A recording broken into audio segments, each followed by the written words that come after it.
Hello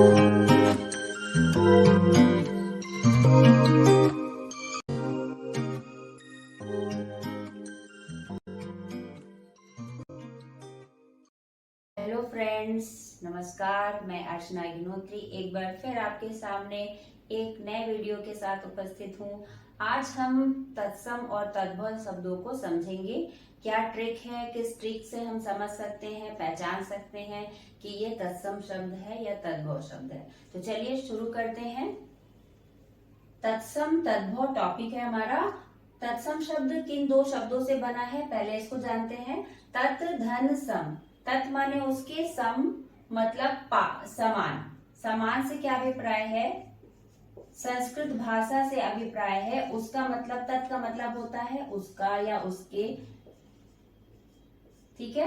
तो उसका मतलब संस्कृत भाषा के समान जो शब्द होते हैं वो हिंदी भाषा में प्रयोग किए जाते हैं।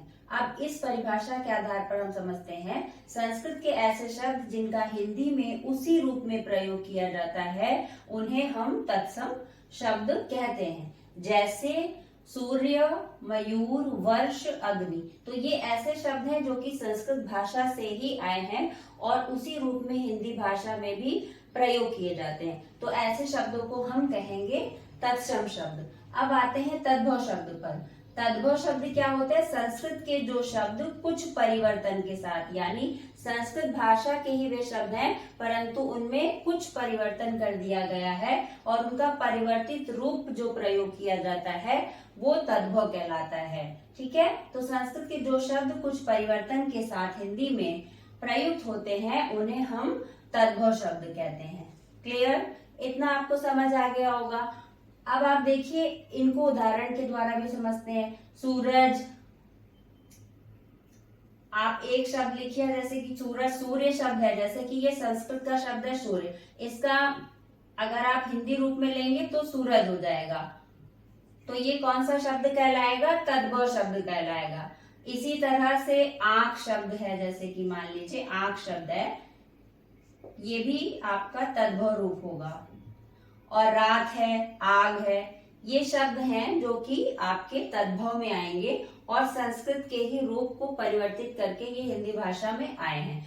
अब यहाँ पर एक ट्रिक के माध्यम से हम जानेंगे कि तत्सम को हम कैसे पहचानेंगे कि ये तद्भव है या तत्सम है।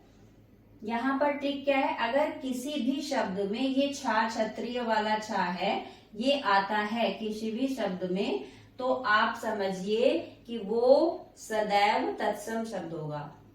ठीक है, जैसे कि परीक्षा शब्द है, यहाँ पर आप देखिए परीक्षा शब्द है। अब आप देखिए इसमें भी छा अंतिम आया है और साक्षी शब्द है, इसमें भी छा आया है। अक्षर है, इसमें भी छा आया है। अक्षी है, इसमें भी छा आया है और क्षेत्र में भी छा आया है। अब ये क्षेत्र में छा आया है तो ये सब क्या हो गए? तत्सम शब्द हो गए। इस आधार पर आप पहचान लेंगे कि ये तत्सम शब्द है।